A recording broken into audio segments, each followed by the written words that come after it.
Adakah sama orang-orang yang tahu dengan orang-orang yang tidak mengetahui? Adakah sama orang-orang yang tahu, yang pandai, yang bijak dengan orang yang tidak bijak? Tak sama, kata Allah. Allah yang kata.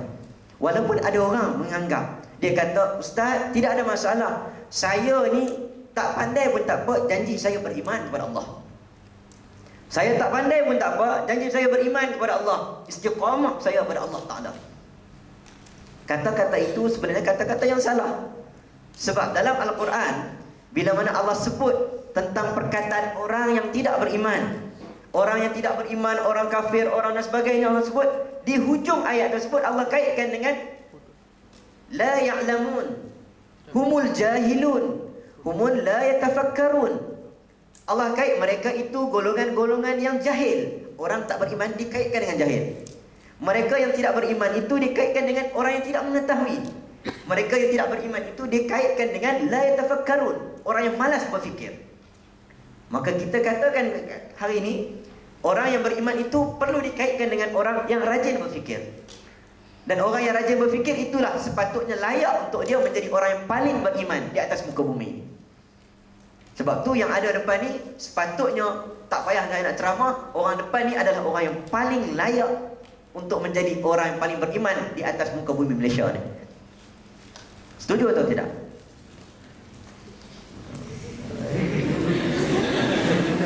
Dia Mika, setuju tak tidak? Setuju lagi macam tak betul kan? Sebab itulah kita memuji-muji golongan ni. Saya cuma nak puji golongan ni, golongan-golongan ambil medik ni. Imam As-Suyuti pernah memuji golongan ni. Nabi SAW, Nabi SAW, antara sunnah dalam hadis sahih Muslim dengan Bukhari, Nabi setiap kali dia sebelum bangun solat tahajud,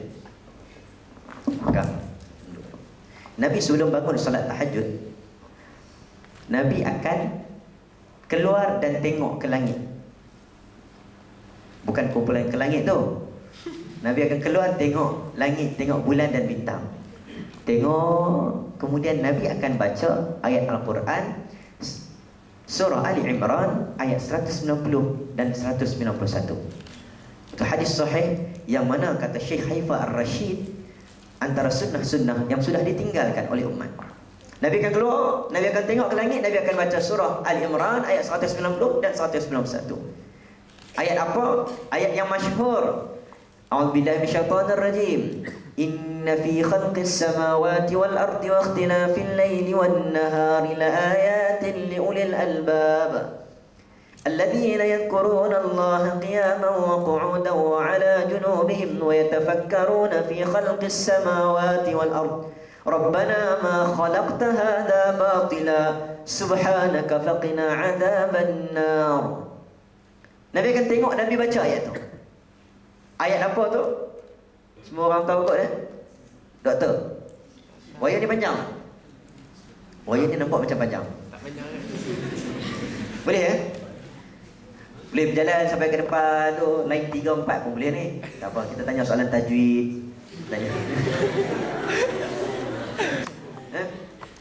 Ayat tu berkenaan dengan penciptaan langit dan bumi. Sesungguhnya pada penciptaan langit dan bumi, pada pertukaran malam dan siang, ada tanda-tanda bagi orang yang berfikir, ulul albab. Ulul albab ni banyak pentafsiran para ulama. Ada kata ulul albab itu adalah ayat yang seterusnya, mereka itu alladzina yadhkurunallah. Ulul albab itu adalah orang-orang yang berfikir. Yadhkurunallah qiyama, waktu berdiri, waktu duduk, waktu baring. Kemudian mereka tengok ciptaan Allah. Rabbana ma khalaqta hadza batila. Allah, ya Allah, Engkau ciptakan dunia ni, satu benda ini, badan ini, anggota ini, binatang ini, tidak ada satu pun Engkau cipta tanpa ada tujuan dan maksudnya. Mesti ada tujuan. Itu orang dinamakan ulul albab. Kalau ikut Dr. Daniel, ulul albab adalah orang yang berfikir bukan dalam kotak, di luar kotak. Maksudnya orang yang luar biasa. Dia tengok pada ciptaan Allah, dia boleh nampak sesuatu. Dia tengok pada pokok, dia boleh nampak sesuatu. Doktor, Allah, meletup. Doktor, dia tengok kepada tubuh tengah bedah orang. Dia tengok Allah, ciptaan Allah. Dia nampak sesuatu, betul? Nampak apa? tanya Presiden. Apa anggota badan? Jawapan tu saya pernah tanya adik saya dulu. Dia nampak sesuatu. Nampak sesuatu apa? Nampak, wow, hebatnya Allah Ta'ala. Imam As-Suyuti, dia seorang mufassir. Mufassir ni maksudnya dia boleh tafsirkan Al-Quran. Layak. Kita ni tak layak. Kita kalau nak mengaji tafsir, ustaz nak mengajar tafsir, dia kena rujuk kitab-kitab karangan para mufassirin. Mufassir ni dia tengok ayat Quran, dia tengok perkataan ini, dia tahu, dia boleh kait dengan hadis-hadis. Imam As-Suyuti, Jalaluddin As-Suyuti. Dia tengah mengajar dalam ramai orang. Satu hari dia mengajar surah Al-Hadid, surah tentang besi. Kemudian dia baca ayat Quran, wa anzalnahu minal, ada hafiz ni, wa anzalnahu minal hadid, wa anzalnahu minal hadid, dan kami turunkan daripada langit itu besi.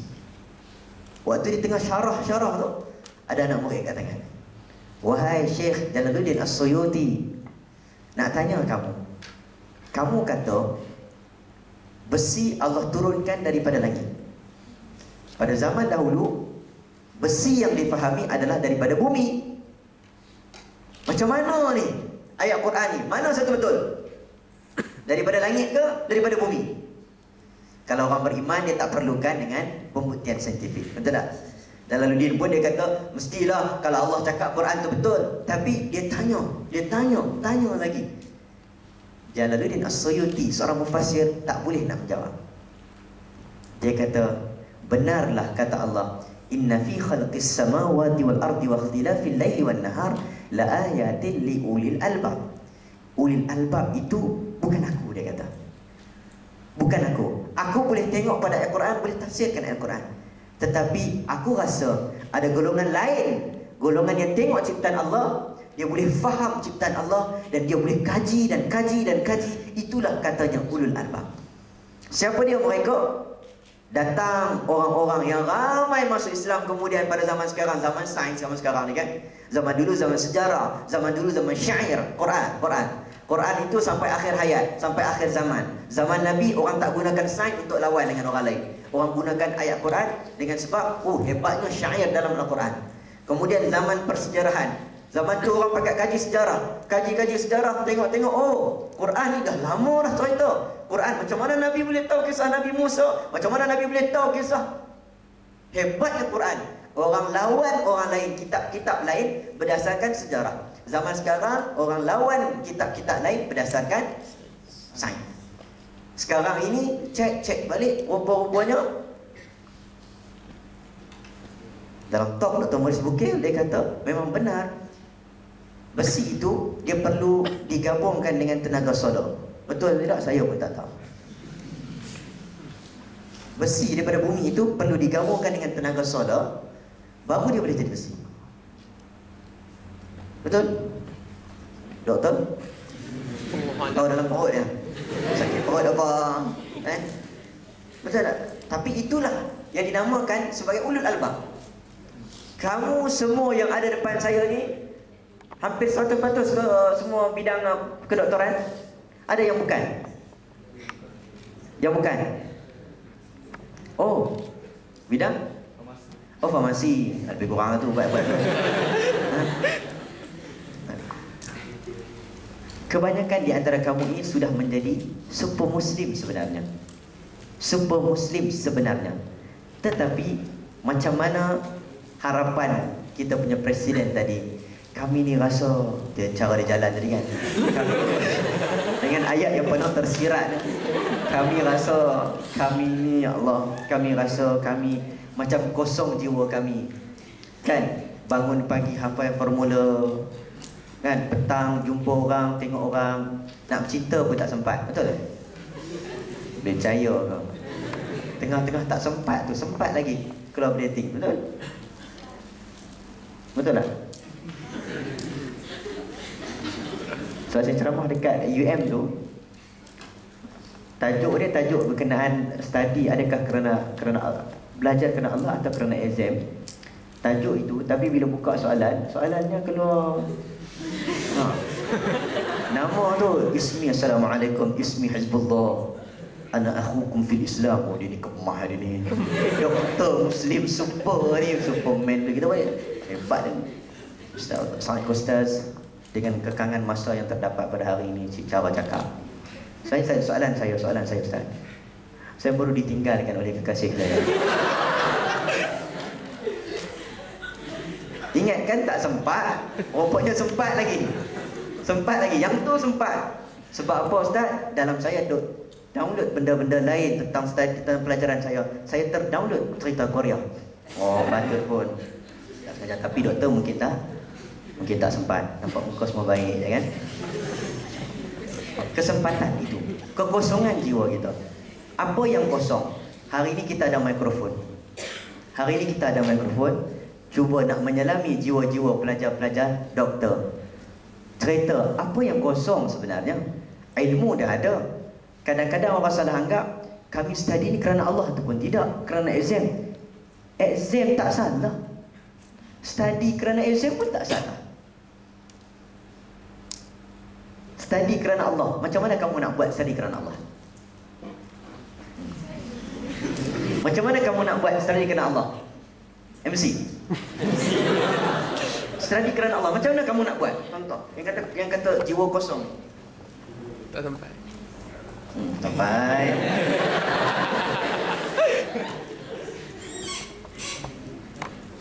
Boleh orang di belakang.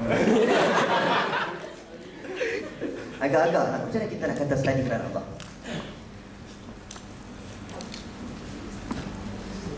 Kita nak kata study kerana Allah. Macam mana? Boleh buat? Apa ni? Bunga, nak? Study kerana Allah. Okey, kita mengaji Quran. Aku mencari ketenangan dengan mengaji Al-Quran. Kita mengaji Quran kerana Allah ataupun kerana untuk tenang? Macam mana nak jawab? Ada jawapan? Aku mengaji Quran untuk mencari ketenangan. Adakah aku sudah mengaji Al-Quran itu atas tujuan tenang, bukan kerana Allah? Falsafah sangat, Nak kita cuba fikir. Aku solat. Inna salata tanha 'anil fahsya'i wal munkar. Aku banyak buat maksiat, maka aku nak lawan maksiat aku dengan aku banyakkan solat sunat. Aku nak berdiri lama. Nabi kata solat yang terbaik adalah solat yang paling lama berdirinya. Aku nak banyakkan solat. Aku boleh jalan kaki tengah panas, tunggu LRT stop, nak pergi jumpa girlfriend aku, main bowling dekat K4. Contoh, ada punya pulut, punya dahsyat sehingga berpenuh aku. Kenapa aku tak boleh? Hari ini aku nak berdiri sehingga berpenuh kerana sembahyang kepada Allah. Sampai berpeluh, nak bagi semayang sampai berpeluh, nak pecah rekod hari ini. Sebab aku nak elak maksiat. Kita semayang kerana Allah ke kerana untuk elak maksiat? Memang niat, ya Allah, aku nak semayang kan? Saja aku nak semayang ni kerana Allah. Ataupun Allah, aku nak semayang ni supaya kuat-kuatan bagi pada aku apa elak maksiat.